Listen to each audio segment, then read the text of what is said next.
Hello everyone, मेरा नाम है शिव और मैं आपका स्वागत करता हूँ आपके अपने चैनल के नाम इस भाई शिव किशोर में। तो आज का जो हमारा टॉपिक तो ख़त्म हो गए सारे। मैं न्यूमेरिकल्स करा रहा हूँ, ठीक है। और जो टफ है, जो डिफ़िकल्ट है, उसमें कुछ पॉइंट आ जाते हैं जिसकी वजह से हमें क्वेश्चन में रुकना पड़ जाता है, वो बहुत टाइम लेता है। उस टाइप के क्वेश्चन को मैं करवा रहा हूँ, ठीक है। तो पिछली बार मैंने 3 क्वेश्चन करवाए थे, 7 से 8 क्वेश्चन करवा चुका हूँ।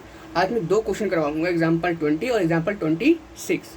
ये दोनों ही एग्जाम्पल बड़े ही खतरनाक हैं और इसमें कुछ ऐसी चीज़ें भी होती है जिसके कर पाना थोड़ा मुश्किल होता है, ठीक है। लेकिन एग्जाम्पल 20 थोड़ा ईजी है, एग्जाम्पल 26 थोड़ा टफ है। तो रिदम बनाने के लिए एग्जाम्पल 20 भी करवाऊंगा और एग्जाम्पल 26 भी। तो आइए स्टार्ट करते, देरी ना करते हुए। एग्जाम्पल 20 देखो, सबसे पहले इसमें क्या रखा है, निजी आय निकालनी है, व्यक्तिगत प्रोज्य आय और साधन लागत पर सकल राष्ट्रीय उत्पाद की गणना करनी।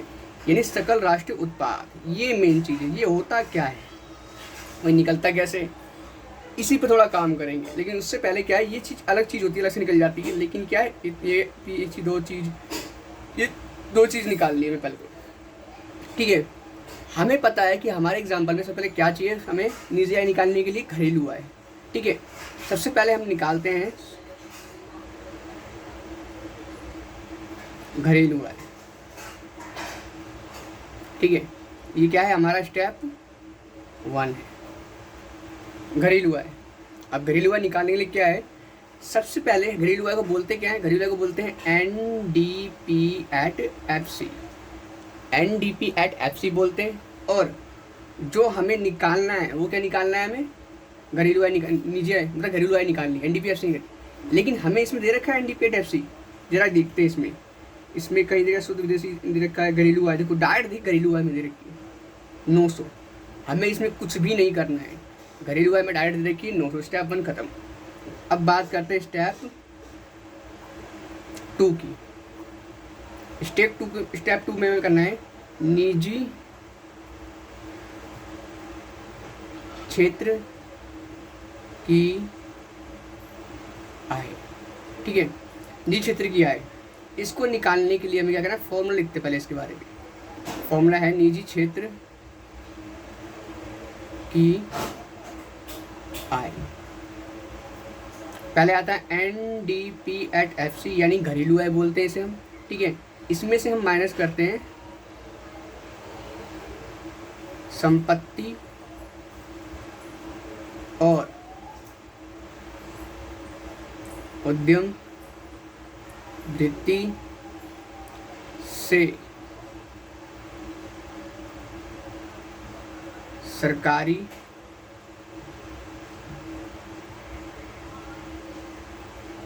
प्रशासनिक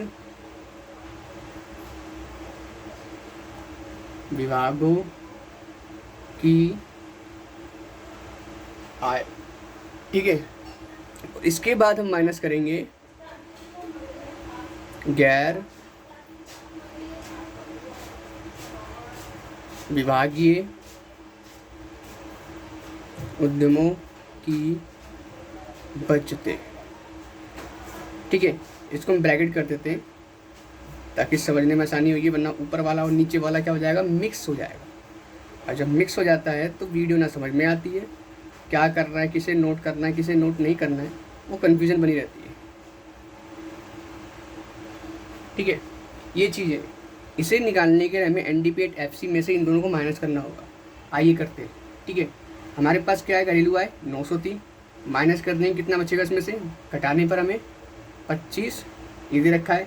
अब देखिए, सरकारी प्रशासनिक विभाग संपत्ति उद्यम वृत्ति से प्राप्त आय, आपको दिख गया होगा इसके अंदर कि यहाँ पर ये दे रखा है 25।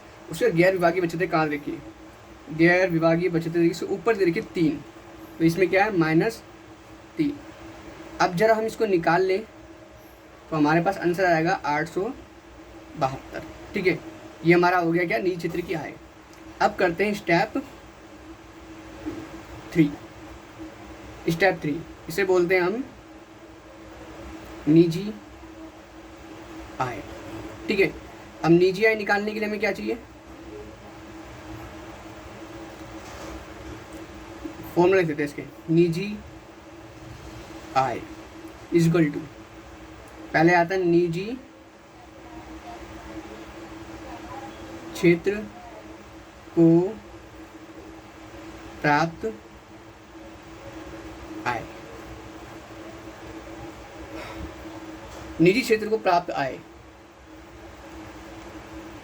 फिर करते हैं यहाँ पर प्लस NFIA, ठीक है। फिर प्लस करते हैं सरकार द्वारा, थोड़ा सा ऊपर कर देता उसको मैं, सरकार द्वारा चालू हस्तांतरण, ठीक है। फिर उसके बाद आता है राष्ट्रीय ऋण पर ब्याज। फिर प्लस करते हैं आखिरी में शेष विश्व से शुद्ध चालू हस्तांतरण। इसको कहते हैं ब्रैकेट बंद।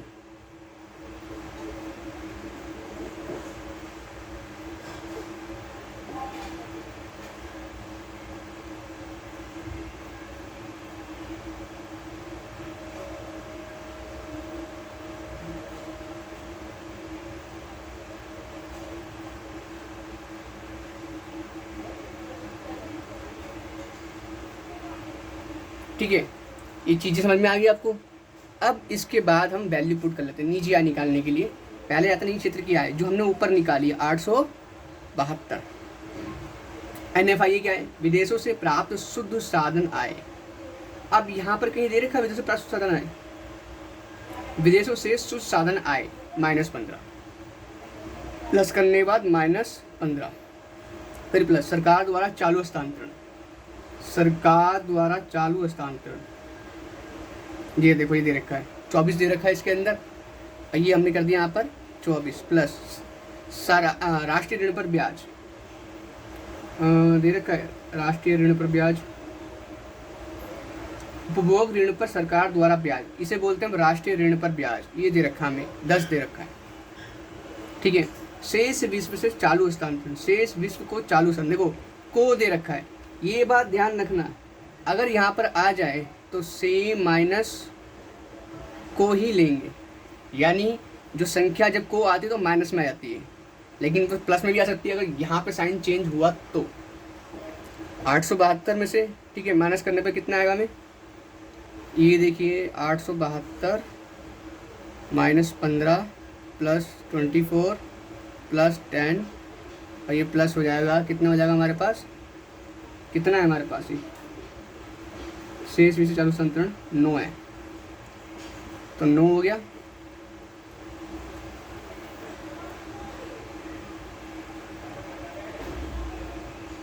गया। ठीक है, 0 - 9। इस वाले क्वेश्चन में हमें क्या करना है, कुछ नहीं करना है, इसको प्लस में ही ले लेना है, ठीक है। जो हमारा आंसर आएगा काट पीट के वो हमारा आएगा 900, हमारी निजी आय निकल आएगी 900 निकल कर आएगी, ठीक है। और 900 निकलने के बाद हमारा स्टेप क्या है, यहाँ पर ये 63 खत्म हो जाता है, उसके बाद हमें एक स्टेप और करना है, स्टेप 4, जिसे हम बोलते हैं व्यक्तिगत आय।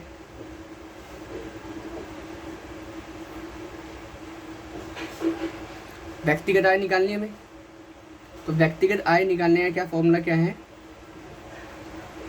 व्यक्तिगत आय इक्वल टू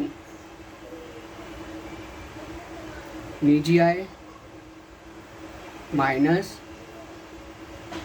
निगम कर माइनस प्रतिधारित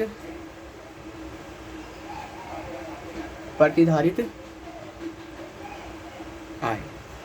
निजी हमारे पास कितनी है 900, निगम कर कितना है 9 है, और प्रतिधारित आय कितनी है 16, यहाँ पर साफ साफ दे रखा है।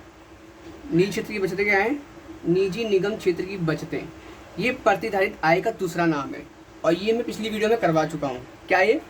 प्रतिधारित आय का दूसरा नाम। यहाँ पर मैं लिख देता हूँ, प्रतिधारित आय। ये हमारा क्या है? प्रतिधारित आय है।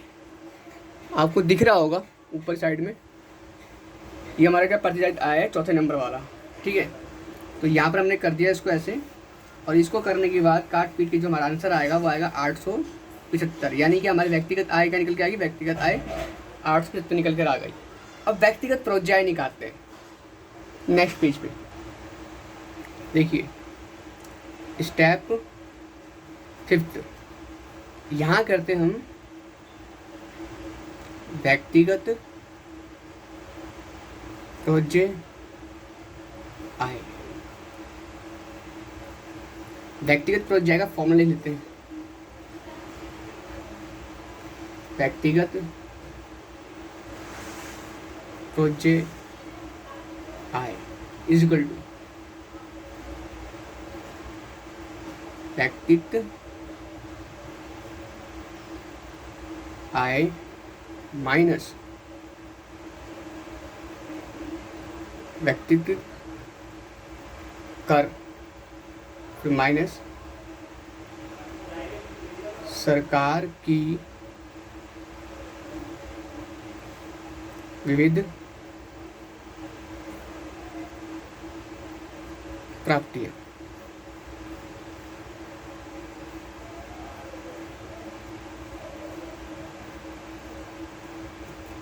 ठीक है, अब इसके बाद हमें क्या करना है? इसके बाद हमें वैल्यू पुट करनी है। व्यक्तिगत हमने क्या निकाला था? व्यक्तिगत आय हमने निकाली थी 875, जो है पिछले पेज पे निकाली थी। अब व्यक्तिगत कर कितना है? यहाँ पर लिखा व्यक्तिगत प्रत्यक्ष कर कितना है? 25 रखा, माइनस सरकार की विविध प्राप्तियाँ दे रखी है। सरकार की विविध प्राप्तियाँ कितनी दे रखी है? इसमें सरकार विविध प्राप्तियाँ दे रखी है? नहीं दे रखी, तो 0 मान लेंगे। अब इसको माइनस करेंगे तो हमारा आंसर निकल कर आएगा 850। ये व्यक्तिगत प्रोज्य आय निकल कर आ गई। ठीक है, अब व्यक्तिगत प्रोज्य आय से हमारा सब स्टेप खत्म हो गया।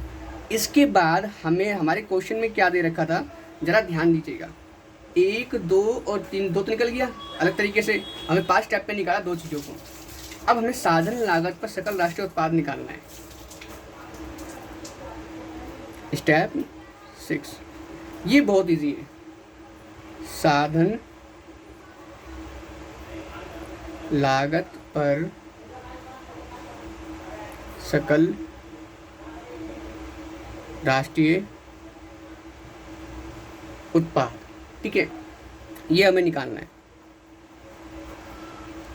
अब इसको निकालने के लिए इसको बोलते क्या हैं? हम इसको बोलते हैं GNP एट फैक्टर कॉस्ट बोलते हैं, शॉर्ट नेम यही है। अब GNP एट फैक्टर कॉस्ट से निकालेंगे। अगर हमने घरेलू आय निकाल रखी है तो गारंटेड है हम, अगर देखिए अगर घरेलू आय है तो हम सॉल्व कर सकते हैं। ठीक है, हम इसे सॉल्व कर सकते हैं अगर घरेलू आय है। अब जरा देखिए, हमारे पास घरेलू आय थी, बिल्कुल है। घरेलू आय कितनी है? ये घरेलू आय को बोलते क्या है हम? NDP at FC। ठीक है, जो हमें निकालना है वो हम रखेंगे बाद में, GNP एट फैक्टर कॉस्ट, और जो हमारे पास है उसे रख लेंगे हम बाद में से NDP एट फैक्टर कॉस्ट। ये मैंने पेज काफ़ी देर से रखा हुआ था, इसका रोल अब आएगा। G और N, देखो G और N प्लस का डेप, फिर उसके बाद क्या है? ND, N से D पे गया प्लस का NFIA, उसके बाद क्या? PP से में FC बिल्कुल सेम है, कोई रोल नहीं है इसका। अब देख लिए घरेलू आय कितनी है हमारे पास? 900। डेप्रिसिएशन कितना हमारे पास? पूंजी उपभोक्ता भत्ता। ठीक है, डेप्रिसिएशन दे रखा है, हमें दे रखा है। ये हमारा क्या है? डैप है। ध्यान रखना, ये 65 हो गया हमारे पास, क्या डैप है। और विदेशों से सुसाधन आए -15। काट पीट के हमारे पास 950 आंसर आएगा। ठीक है, कैलकुलेशन आराम से इजी हो जाएगी। ये हमारा सोल्यूशन निकल कर आ गया है, साधन लागत पर सकल राष्ट्रीय उत्पाद। ठीक है, यहाँ तक अब हमारा क्वेश्चन खत्म हो गया है, पहला जो 20वां एग्जाम्पल था। और ये पेज नंबर कौन सा है हमारे पास, 3.25 पेज नंबर है। ठीक है, अब हम करते हैं अगले पेज पे अगला question, question number 26। Hello guys, तो हमने जो पिछले पेज पे किया था वो था क्वेश्चन नंबर 20। अब हमारा जो क्या क्वेश्चन है वो क्वेश्चन एग्जाम्पल नंबर 26 है। तो आइए देरी ना करते हुए हम इसे भी करते हैं। एग्जाम्पल 26, बाकी जो क्वेश्चन है कौन कौन से मैं होमवर्क में लिख दूंगा, आप प्रैक्टिस करते थे, जिसमें नहीं कर पाओगे उसको मैं खुद कराऊंगा ताकि आपको आसानी हो जाए। ठीक है, सबसे पहले इसमें निकालना है, देखो घरेलू आय निकालनी है और राष्ट्रीय प्रोज्य आय। अब घरेलू आय सबसे पहले हम ही निकालते करने के लिए, लेकिन घरेलू आय निकाले कैसे, घरेलू आय निकाले कैसे ये तो पता ही नहीं हमें। एनडीपी एट एफसी होता है, लेकिन यहाँ पर देखो एनडीपी एट एफसी यहाँ पर दे रखा है, लेकिन यहाँ पर दे रखा को और यहाँ दे रखा 0। इसका होना और ना होना एक बराबर है, लेकिन ये हमारा एक्चुअल में घरेलू आय बिल्कुल भी नहीं है। इस वाले क्वेश्चन को मैंने बहुत तरीके सॉल्व करने की कोशिश करी, बहुत रिसर्च मारा, लेकिन कुछ नहीं हुआ। इसका एक सिंपल तरीका है, जो बुक में लिखा हुआ है ना उस तरीके से करना, लेकिन मैं इसको इस तरीके से क्वेश्चन को इसका फॉर्मूला सॉल्यूशन में कन्वर्ट कर देता हूँ। आप जरा ध्यान दीजिएगा, देखिए नया सूत्र,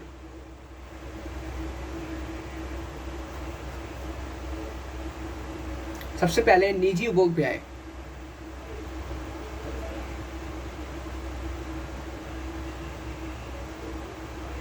भोग व्यय।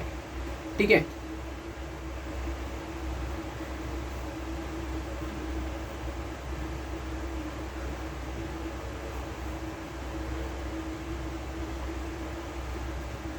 निजी उपभोग व्यय प्लस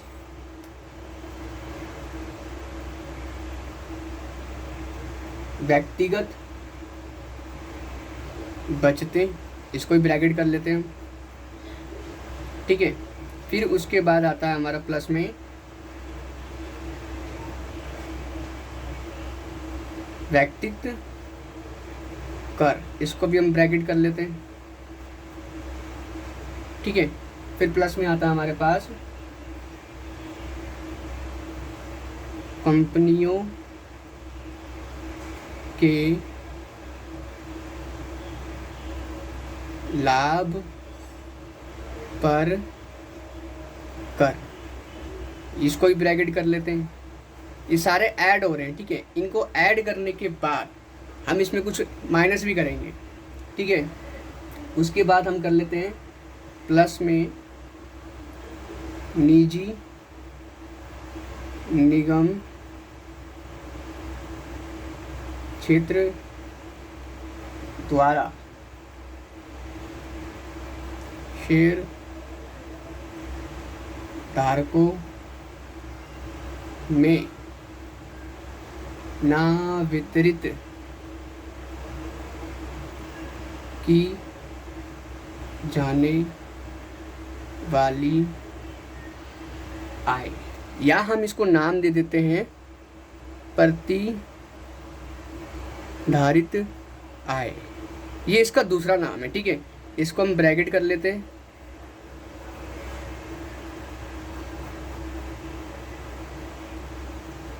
ठीक है, 1 2 3 4 और ये 5, इनको हम प्लस कर लेंगे। फिर इसके बाद हम माइनस करेंगे इसमें NDP एट FC को वाला, ध्यान रखना ये को वाला माइनस करेंगे। फिर इसके बाद माइनस करेंगे एक और चीज़, राष्ट्रीय ऋण पर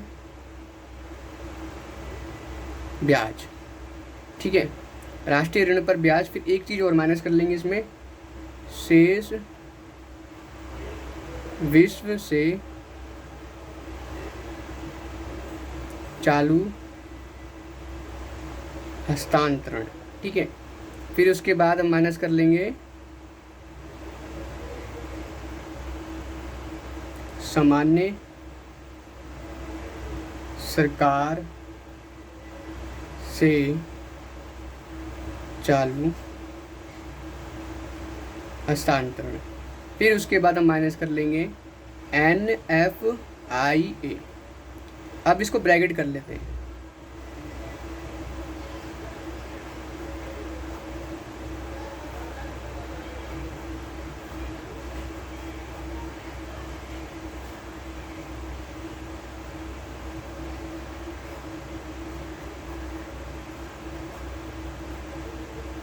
ठीक है, इसमें से हम इसको माइनस करते हैं, इसको मैं करता कलर, आपको समझ में आएगा। जो चीज़ हम माइनस कर रहे हैं वो यहाँ पर लिख लेते हैं NDP@FC कोवाला। इसके बाद हम कर लेते हैं राष्ट्रीय ऋण पर ब्याज। फिर हम कर लेते हैं शेष विश्व से चालू हस्तांतरण। फिर उसके बाद हमें करना होगा ये वाला। इसको मैं कलर कर रहा हूँ ताकि आप लोगों को ये समझ में आ जाए क्या माइनस करना है। जो रेड वाला है वो हमें माइनस करना है, किसमें, ब्लू वाले में से, जो ऊपर ब्लू वाला दे रखा है, तब जाके हमारा निकल के आया घरेलू आय।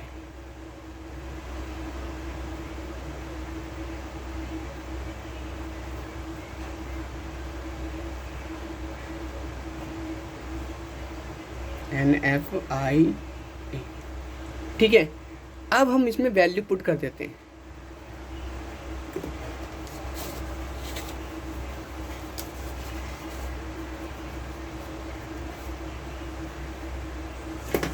अब हम इसमें क्या करते हैं, वैल्यू पुट कर देते हैं। देखिए सही क्या वैल्यू आती है।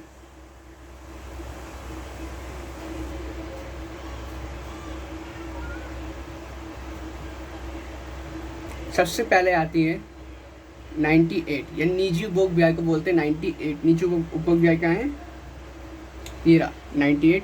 फिर उसके बाद प्लस कर लेते हैं व्यक्तिगत बचतें, कितना है हमारे पास 16। फिर उसके बाद हम कर लेते हैं व्यक्तिगत कर, कितना है 2। उसके बाद कर लेते हैं हम कंपनी के लाभ पर कर, यानी 1। फिर प्लस कर लेते हैं हम निजी यानी प्रतिजातित आय। अब प्रतिजातित आय क्या है, ये दे रखा है साफ साफ, इसको भी 1 है। ठीक है, इनको ऐड कर लेते हैं। ठीक है, फिर हमें माइनस करना है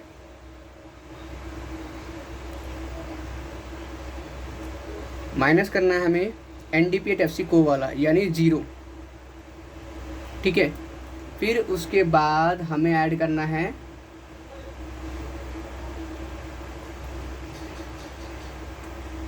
ये दे रखा है राष्ट्रीय ऋण पर ब्याज। राष्ट्रीय ऋण पर ब्याज से 2 दे रखा है, -2।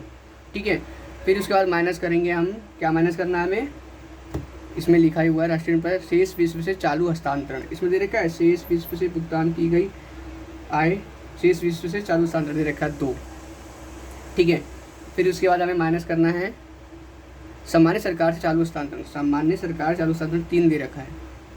और उसके बाद दे रखा है शेष विश्व से, कहाँ गया, NFI विदेशों से प्राप्त शुद्ध साधन आय। विशेष विश्व को भुगतान की शुद्ध साधन आय दे रखी 1। अब देखो यहाँ पर से माइनस को आ जाएगा, यहाँ माइनस तो है ही, से माइनस को। अब ये रोल चलता है यहाँ पर, इन तीनों को ऐड करने पे हमें क्या मिलेगा, ये हो गया 100, 116 और 118। 118 हो गया, माइनस करने पर हमें कितना क्या मिलेगा, ये हो गया 4, 7 मिला। ठीक है, 0 0 रहेगा माइनस का। और यहाँ पर देखिए से माइनस को, माइनस का तो निशान यहाँ पर है, से कितना है 0 और को कितना हमारे पास 1। अब यहाँ पर देखो माइनस माइनस का प्लस हो जाता है, यहाँ पर हो गया 118 -7 + 1, तो ये हो गया हमारे पास, दिख रहा है आपको, हाँ अभी जगह है, 118 -6, तो हमारे पास क्या आ गया 112। ये हमारी क्या निकल कर आ गई भाई साहब, घरेलू आय। अब ये निकल कर आ गई घरेलू आय। अभी क्वेश्चन खत्म नहीं हुआ है, ये समझ में आया। ये वाला तरीका डिफरेंट है, इसका कोई भी एक फॉर्मूला नहीं है, बस इसी टाइप के 2 क्वेश्चन है, ठीक है। अभी आपको करवाता हूँ। और अभी अब जो रोल चालू होगा वो इसका रोल चालू होगा। हमें क्या निकालना, राष्ट्रीय प्रोज्य आय निकालनी थी, ठीक है। अब राष्ट्रीय प्रोज्य आय का फॉर्मूला क्या है, आपको पता है किसी को? स्टेप 1,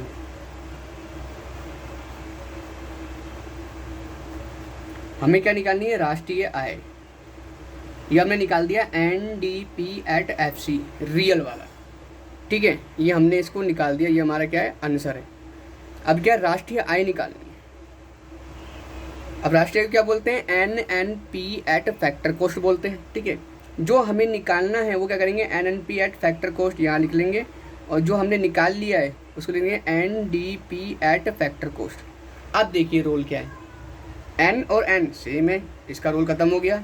N और D क्या है, प्लस का NFIA, प्लस का NFIA, ठीक है। उसके बाद क्या है, PP सेम है, इसका सब कुछ सेम है। यहाँ पर क्या है, 112 प्लस, अब सेम माइनस को होता है NFIA, ठीक है। अब इसमें से हमने क्या माइनस करना है, 112 प्लस 0 माइनस 1, तो हमारे पास क्या आ गया, 111 आ गया। क्या निकल गया राष्ट्रीय आय हमारे, क्या निकल गया, 111।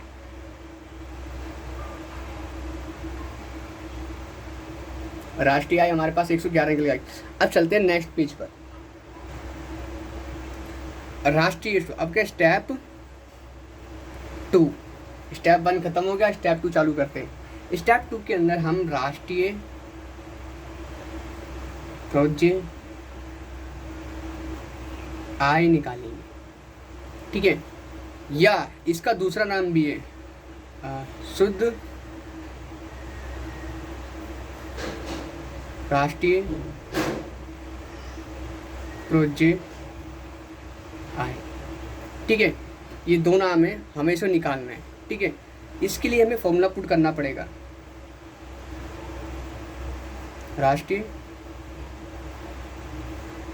प्रोज्य आय इक्वल टू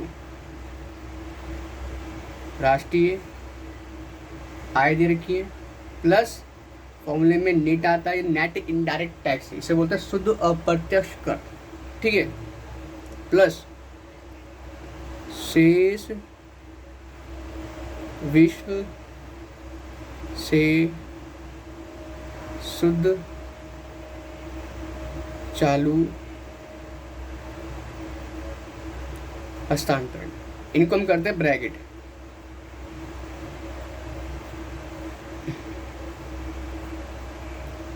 ठीक है। ये हमारे पास निकल कर आ गया।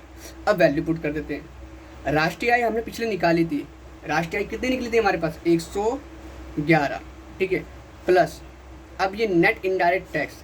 अब देखिए NIT निकालने का फॉर्मूला क्या होता है, NIT इसे बोलते हैं अप्रत्यक्ष कर माइनस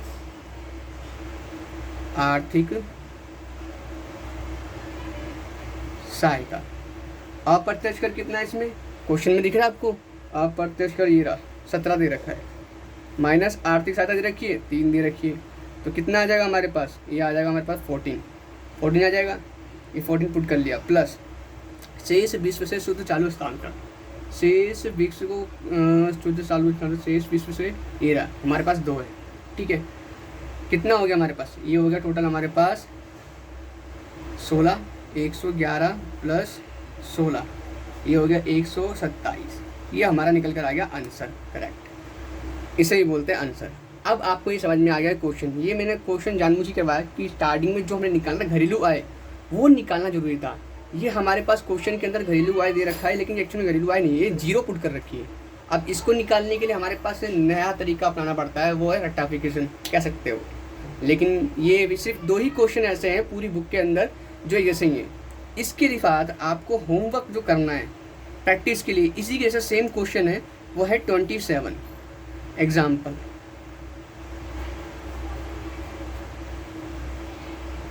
होमवर्क एग्जाम 27 एग्जाम्पल। इसको आप खुद करके ट्राई करना। अगर नहीं कर पाते हो तो मुझे मैसेज या कमेंट कर देना, तो मैं आपको ये करवा दूंगा, ठीक है। तो अब तक के लिए इतना ही है। अगली बार मैं आपसे विदा लेता हूँ। अगली बार आपको नए क्वेश्चनों के साथ मैं हाजिर होऊंगा। अब तक के लिए धन्यवाद।